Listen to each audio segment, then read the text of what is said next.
Kanada selama 1 bulan di tengah kekhawatiran dampak ekonomi dan perang dagang. Dan di lain pihak, Trump juga menimbang sanksi serta tarif untuk Rusia. Dan untuk perkembangan terbaru serta berita-berita lainnya dari Amerika Serikat, kami langsung bergabung dengan jurnalis Valdia Baraputri di Washington DC. Valdia, apa sebenarnya yang menjadi dasar alasan tarik ulur pengenaan tarif ini? Ya, rekan-rekan dan pemirsa, pengenaan tarif kepada Kanada dan Meksiko ini ditunda hingga 2 April mendatang. Dan Presiden AS Donald Trump bersikeras bahwa alasannya itu tidak ada kaitannya dengan reaksi pasar saham minggu ini yang terguncang setelah pengumuman pengenaan tarif sebesar 25% pada Kanada dan Meksiko yang merupakan mitra dagang terbesar Amerika Serikat, serta juga pelipat gandaan besaran tarif kepada Tiongkok. Penundaan tarif ini diumumkan setelah Trump berbicara dengan Presiden Meksiko Claudia Sheinbaum, dan penundaan tarif ini ditujukan pada barang-barang impor Kanada dan Meksiko, hanya pada barang-barang impor yang tergabung dalam perjanjian ketiga negara tersebut, Amerika Serikat, Meksiko, dan Kanada, atau perjanjian dagang USMCA. Awalnya penundaan tarif tersebut hanya ditujukan untuk Meksiko, namun pada akhirnya juga ditujukan pada Kanada.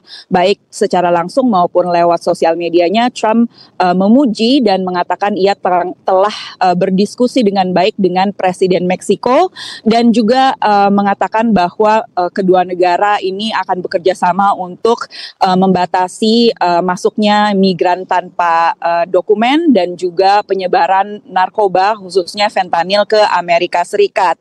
Nah, meski ada penundaan ini namun hanya meliputi sekitar 38% barang-barang impor dari Kanada dan juga 50% barang-barang impor dari Meksiko yang termasuk dalam perjanjian dagang 3 negara USMCA, misalnya seperti alpukat dari Meksiko, kemudian ada juga kayu dari Kanada dan juga mobil-mobil yang dirakit di Meksiko dengan bahan-bahan atau suku cadang 75% dari Amerika Utara. Nah, meski ada penundaan ini, Kanada tetap memutuskan untuk tetap memberlakukan tarif balasan kepada Amerika Serikat untuk berbagai barang-barang kebutuhan sehari-hari, bahkan listrik yang disuplai ke Amerika Serikat sebesar 25% mulai Senin mendatang. Sementara itu masih juga mengenai tarif, Presiden Amerika Serikat Donald Trump lewat sosial medianya mengatakan bahwa ia juga tengah memikirkan dengan serius begitu pengenaan sanksi dan juga tarif kepada Rusia karena saat ini Rusia dengan gencar menyerang Ukraina dan penimbangan pengenaan sanksi dan tarif ini seperti yang dapat Anda lihat ini di sosial media Donald Trump ini dilakukan hingga ada kesepakatan gencatan senjata dan kesepakatan damai final antara Rusia dan juga Ukraina. Ya, rekan-rekan dan pemirsa, itulah tadi perkembangan terkini mengenai tarik ulur tarif yang dikenakan oleh Amerika Serikat kepada beberapa negara. Nah, tidak terasa bulan Ramadan atau puasa ini sudah berlangsung selama kurang lebih 1 minggu. Nah, di Amerika Serikat, instansi pemerintahan di sini juga mengadakan buka bersama, termasuk buka bersama lintas agama, seperti pada liputan berikut ini.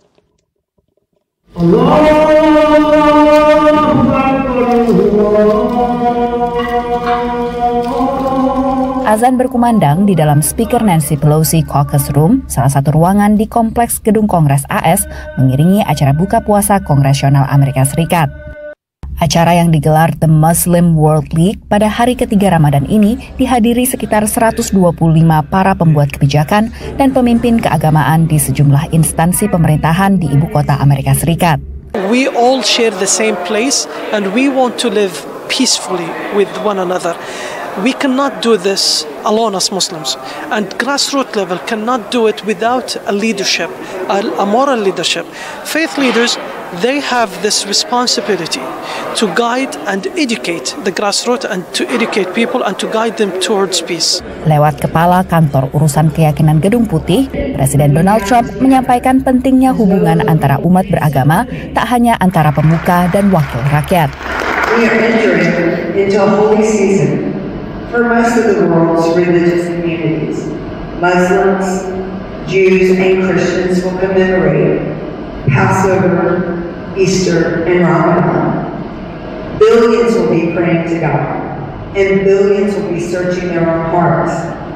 May it be for all of us, all the children of Abraham, a time of introspection, marked especially by billions of prayers for peace. Setelah berbuka puasa singkat, sejumlah hadirin melakukan salat maghrib berjamaah di ruangan yang sama.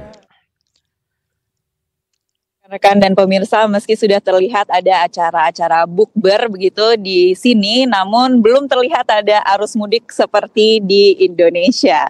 Demikian dari Washington DC, kembali ke studio di Jakarta. Baik, terima kasih Valdia atas laporan beberapa informasi dari Washington DC, Amerika Serikat. Selamat bertugas kembali.